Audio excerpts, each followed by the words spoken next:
दोस्तों इस समय हम देख रहे हैं कि पूरे देश में यहाँ पर इस समय जनरल इलेक्शन चल रहे हैं और कुछ समय बाद नई गवर्नमेंट फॉर्म हो जाएगी।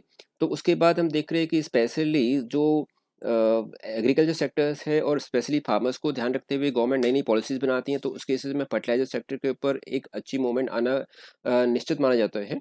तो आने वाले समय में इस सेक्टर के अंदर भी हम देख रहे हैं कि फर्टिलाइज़र सेक्टर के अंदर एक अच्छा रिटर्न हमें मिल सकता है, अगर हम इस शेयर को करंट लेवल लेते हैं, जहाँ पर कि हम 98 रुपीज़ का एक स्टॉप लॉस लेके चलेंगे।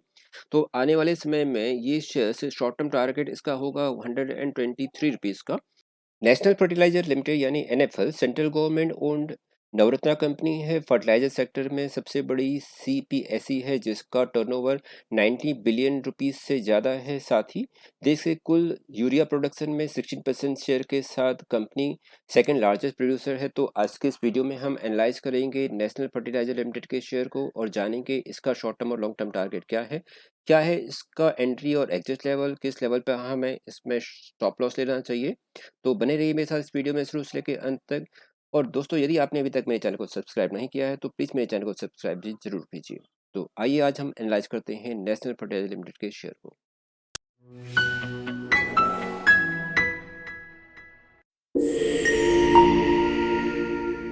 एक साल के चार्ट को अगर आप देखेंगे तो शेयर का प्राइस अपने लो 60 रुपीज़ से बढ़ता हुआ हाई पर पहुंचा था 130 रुपीज़ का, यानी कि ऑलमोस्ट डबल इसने रिटर्न दिया अपने शेयर होल्डर्स को। ब्रिक्स से काफ़ी समय से शेयर एक सर्टेन जोन में ट्रेड करता रहा था और इसको लेवल को ब्रेक नहीं करा था। काफ़ी समय तक ये शेयर अपने काफ़ी एक कंसोलिडेट जोन में रहा था। अगर हम यहाँ देखते हैं कि 5 दिसंबर 23 के बाद इसके अंदर एक क्लियर ब्रेकआउट आया था और यहाँ से शेयर ऊपर की ओर बढ़ना शुरू हुआ था। यहाँ हम देखते हैं कि शेयर जी हमारे पास जो 5 दिसंबर को शेयर का प्राइस था 72 रुपीज़ का, 72 से ये अपने हाई पर पहुंचा था 130 रुपीज़ का। 30 जनवरी को शेयर ने अपना हाई बनाया था, उसके बाद शेयर के अंदर एक गिरावट हम देख रहे थे और शेयर उसके बाद नीचे की ओर आया था और उसने अपना एक नया जो पिछला जो हाई था उसको ब्रेक करता हुआ शेयर नीचे पहुंच गया था और ये 84 रुपीज़ तक आया था। उसके बाद हम देख रहे हैं कि शेयर के अंदर अब क्लियरली एक ब्रेकआउट आता हुआ दिखाई दे रहा है और शेयर अब इस लेवल से आगे की ओर बढ़ना शुरू कर लिया है।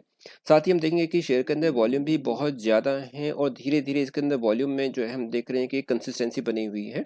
और अब इसके अंदर शेयर में अब हम एक ट्रेंड देख रहे हैं कि यहाँ से ये शेयर ऊपर की ओर आता हुआ दिखाई दे रहा है।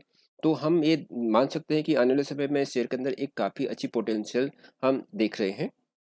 साथ ही यहाँ पे हम देखेंगे कि शेयर अगेन एक सर्टेन लेवल पर काफ़ी टाइम तक कंसोलिडेट रहा था। यहाँ हम देख रहे हैं कि शेयर का प्राइस 84 रुपीज़ 91 रुपीज़ तक काफ़ी समय तक रहा था। उसके बाद इसमें अगेन हम एक क्लियरली ब्रेकआउट आता हुआ देख रहे हैं और दिखाई देता है कि यहाँ पर जो शेयर है वापस अपना यहाँ से इसने अप ट्रेंड लेना शुरू कर दिया है। और इसके बाद अब शेयर ने जो पिछला इसका जो कंसोलिडेट जोन था उसको इसने ब्रेकआउट कर दिया है। इसके अलावा हम आरएसआई को भी देखेंगे तो आरएसआई के अंदर भी हम अब यहाँ पर एक अप ट्रेंड आता देख रहे हैं और हमें लगता है कि यहाँ जो बायर्स हैं वो सेलर के ऊपर अब हावी हो गए हैं। तो यहाँ पर जो फर्टिलाइजर सेक्टर के अंदर इस शेयर के अंदर हमें एक अच्छी मूवमेंट आती हुई दिखाई देती है। जानते हैं कुछ और इन्फॉर्मेशन इस शेयर के बारे में। नेशनल फर्टिलाइजर का शेयर एनएससी और बीएससी दोनों ही स्टॉक एक्सचेंज के अंदर ट्रेड होता है। मार्केट कैप्चरिंग है 5143.95 करोड़ की। शेयर का प्राइस अपने लो 65 रुपीज़ से बढ़ता हुआ 130 के हाई तक गया था एक साल पर।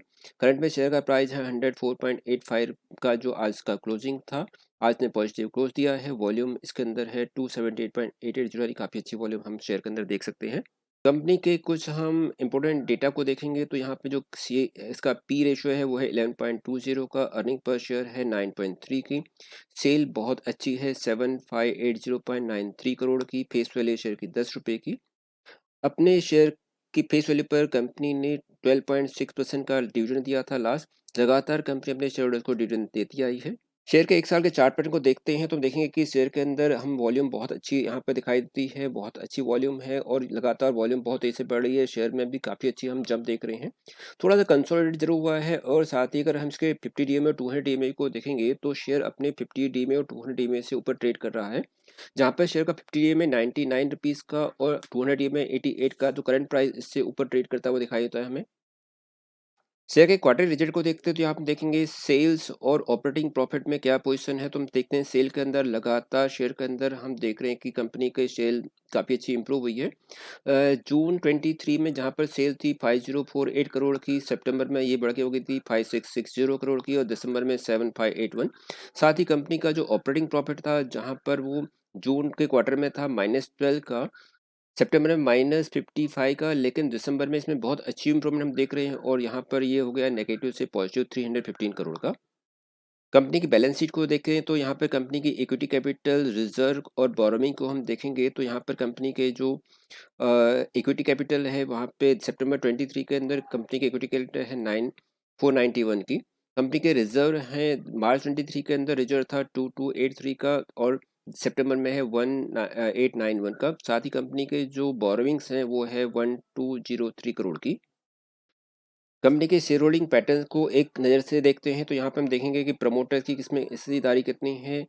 प्रमोटर्स की इसके ओनरशिप प्रमोटर्स में स्पेशली सेंट्रल गवर्नमेंट है, इस पे प्रेसिडेंट ऑफ इंडिया की ओनरशिप है 74.71% की। डीआईआईस का और एफआईएस को देखें तो एफआईएस का इसके अंदर है 0.48% का और डीआईएस यानी म्यूचुअल फंड और अदर जो म्यूचुअल फंड और कंपनीज हैं उनका इसके अंदर 8.38 का, जिसके अंदर हम देख रहे हैं कि एलआईसी का इसके अंदर काफ़ी अच्छा होल्डिंग है। तो एलआईसी, जनरल इंश्योरेंस और न्यू इंडिया इंश्योरेंस की इसके अंदर काफ़ी अच्छी होल्डिंग है और इसके अलावा पब्लिक सेक्टर के अंदर इसका जो होल्डिंग है वो है 16.43% का जनरल पब्लिक की इसमें शेयर में होल्डिंग है। लौटते अपने चार्ट पैटर्न पर तो दोस्तों इस समय हम देख रहे हैं कि पूरे देश में यहाँ पर इस समय जनरल इलेक्शन चल रहे हैं और कुछ समय बाद नई गवर्नमेंट फॉर्म हो जाएगी। तो उसके बाद हम देख रहे हैं कि स्पेशली जो एग्रीकल्चर सेक्टर्स है और स्पेशली फार्मर्स को ध्यान रखते हुए गवर्नमेंट नई नई पॉलिसीज़ बनाती हैं, तो उस केसेस में फर्टिलाइजर सेक्टर के ऊपर एक अच्छी मूवमेंट आना निश्चित माना जाता है। तो आने वाले समय में इस सेक्टर के अंदर भी हम देख रहे हैं कि फर्टिलाइजर सेक्टर के अंदर एक अच्छा रिटर्न हमें मिल सकता है अगर हम इस शेयर को करंट लेवल लेते हैं जहां पर कि हम 98 रुपीज़ का एक स्टॉप लॉस लेके चलेंगे। मेरा ये मानना है कि आने वाले समय में शेयर के अंदर में एक अच्छी मूवमेंट देखी जा सकती है और शॉर्ट टर्म में इसका जो टारगेट होगा वो होगा 123 रुपीज़ का।